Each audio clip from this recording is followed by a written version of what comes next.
Hello, everyone. I hope you're doing okay. Today I'm talking about stress versus anxiety. Are you suffering from stress or is it anxiety? How do you know the difference? So that's what I'm going to be covering off today because it's something that confuses people. They spend a lot of time thinking about it. So if we can just understand it, demystify it, then hopefully it'll give you more useful information to work with. So I guess the short answer up front is that anxiety is a form of stress.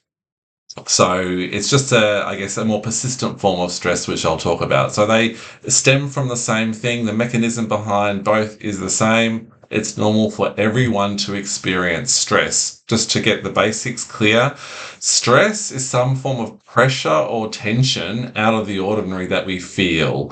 So you might think about physical stress. If I've got to push up a heavy rock up a hill, it's putting pressure or tension on my body, and that causes stress. The muscles have to work harder in order to push the rock up the hill. We can also have emotional stress. We can just think if we've been working hard in meetings all day, need sort of head deep in a spreadsheet, working hard on a building site. Emotionally, we've got to concentrate, and that takes a lot of energy. And the more that we do it, the stress can build up. So it feels hard. We start to get tired and fatigued. So that's how we know we've been experienced a bit of stress. If we learn something new, that can be stressful because it requires us to think in a different way. So it's any activity or event that we experience that's slightly more than normal, that put a bits of extra pressure on the body or the emotions or our mental energy. So that's what it is. Obviously, stress is normal, but how do we know when it becomes problematic or it turns into something like anxiety? So stress is stress if it's proportional to the situation that we're experiencing.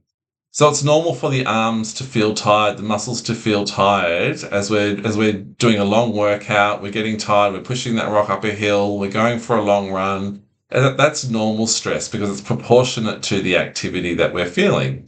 If we've got an exam coming up, we're doing a big project at work, we've got to give a presentation that requires extra brain power, which can require extra energy from the system in order to concentrate, to remember the stuff we have to remember for the exam, for the presentation, to learn it off by heart. So it requires extra energy. So that's, again, normal stress. The body might release stress hormone cortisol, a bit of adrenaline, and that's useful energy that provides us the extra energy we need mentally or physically in order to perform the task that we need. So that's all normal. Of course, normal stress can occur if we're faced by a physical threat as well. So tiger coming at us, about to eat us, we have a huge surge of adrenaline, stress hormone cortisol, so we can take action. We can use that energy. We feel the stress, it alerts us, it wakes us up, our senses can hear, see, smell the danger so we can take action and survive. So in those moments, that's what is necessary. So that's all normal and good stress. Just because you have experience a traumatic incident, it doesn't mean it wasn't a normal and appropriate response. We felt fear when the tiger was there, and that's a good thing because it gets our attention. We never want to stop having that fear. So that's normal. The problem is with anxiety is it starts to be disproportionate. The fear we feel, the stress we experience starts to become disproportionate to the event or the situation. So, for example, maybe we've been doing lots of exams over a period of time, and we start to get worried about the next one. We start to worry if we're going to be able to perform or not. So maybe we've been under stress, normal stress for a while, but we haven't had a break. We haven't had a break from what we've gone from one subject to the next subject. We've maybe gone from one project at work to the next. We haven't gone back to taking breaks. We haven't gone back to exercising, to meditating. Our sleeping patterns haven't returned to normal after a normal period of stress. So we start to push through, and that means the body starts to get tired on an ongoing basis. And so that makes the mind tired, which means we're more likely to start to worry about things that we don't have control over. We start to project into the future and start to worry about all the things that may or may not happen. We might start to ruminate over things that have happened in the past because the body, the nervous system, which controls this fight or flight response, has become tired and fatigued. So it starts to become alert, as though there's a tiger, just to the what was previously normal stress. So it's normal to be focused, to have to think, to plan around an exam. But when the anxiety kicks in, because maybe we've started to burn the candle at both ends, we've started to not sleep, not use our healthy habits, maybe our diet's gone off track, this could be over months, weeks, years, then the mind starts to engage in every single thought or worry that comes into the mind, because we've taught it through our habits and our lifestyle that we need to switch it on permanently, and then and in order to keep doing the exams, working 14-hour days for a whole year without any breaks.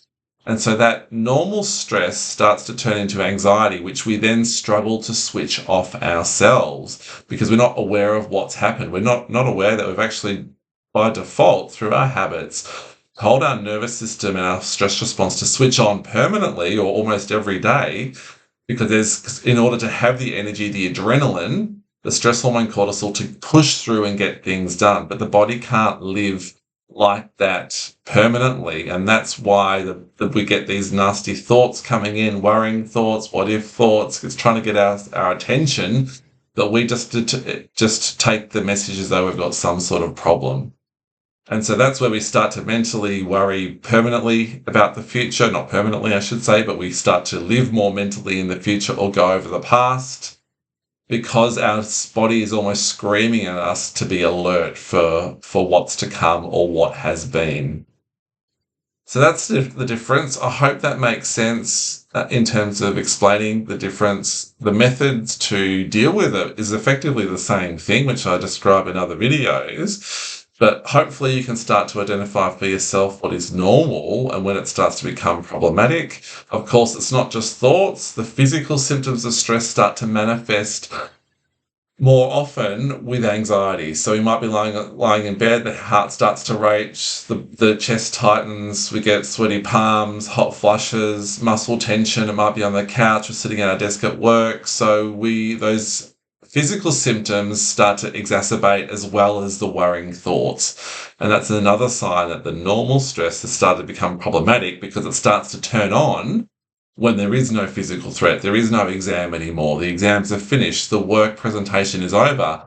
But we start to still worry about it or react the same way. That's, again, another way we can tell we've moved into anxiety. It's when it starts to dominate our thoughts more and we can't seem to turn the worry cycle off. We get led or consumed by our physical symptoms, which of course then leads to our thinking to be more anxious, to ruminate, as I've said before. So I hope that helps. If you've got any questions about it, let me know and I can address it in another video. But I hope that gives you some clarity, and I look forward to seeing you again online sometime soon.